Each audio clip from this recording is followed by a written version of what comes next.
Hi parents, welcome back to IEP Advocacy. I'm Nikki, a board certified behavior analyst and a special education advocate.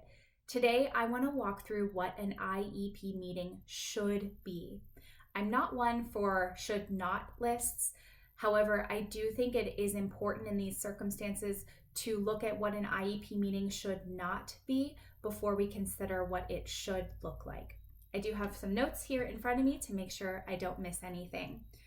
Okay, so an IEP meeting should not be your first look at testing information or data that will be presented during the meeting.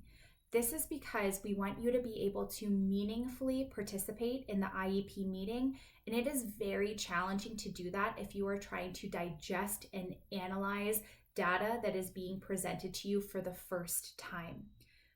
Also, you do not want the IEP meeting to be your first look at documents that are going to be discussed in the meeting, such as an ETR or an IEP draft or a behavior intervention plan. Now, anything that's shared with you prior to the meeting are drafts. It's just the team coming together and outlining things that are going to be suggested or discussed in the meeting. But just like the educational team at the school is going to be able to see those documents prior to the meeting, you also want time to review that draft prior to the meeting so that you can go prepared with questions and suggestions for the team. An IEP meeting is not an informational tell-all where the school is talking to you and informing you about what they are going to do. That is not what the IEP meeting should be. Last but certainly not least, an IEP meeting should not be a read aloud of the document, of the IEP, of the ETR, of the BIP. That is not what it should be. It should not be someone sitting there at the table and just reading through line by line the actual document. Okay? Now, let's go into what an IEP meeting should be. An IEP meeting should be a collaboration where all stakeholders come to the table having previously reviewed documents, data, testing,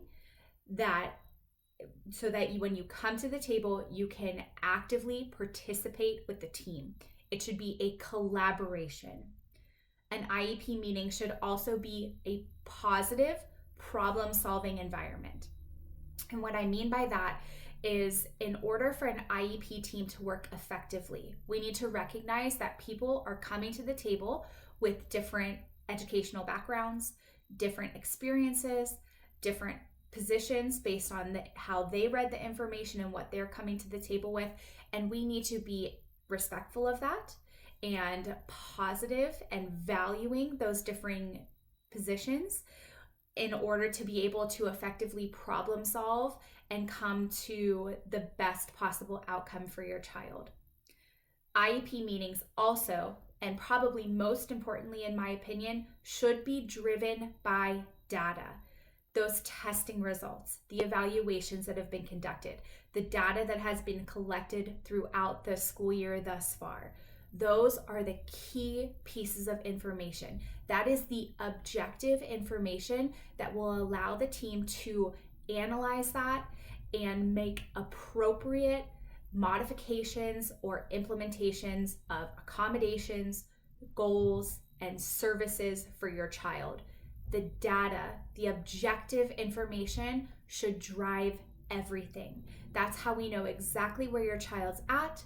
That's how we determine exactly what needs to be focused on right now.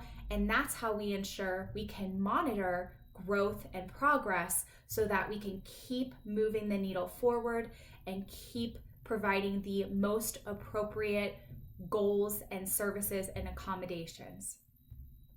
I hope that's helpful. IEP meetings are very important. Those collaborations are the backbone of your child's entire educational journey. It's where the most important decisions are being made.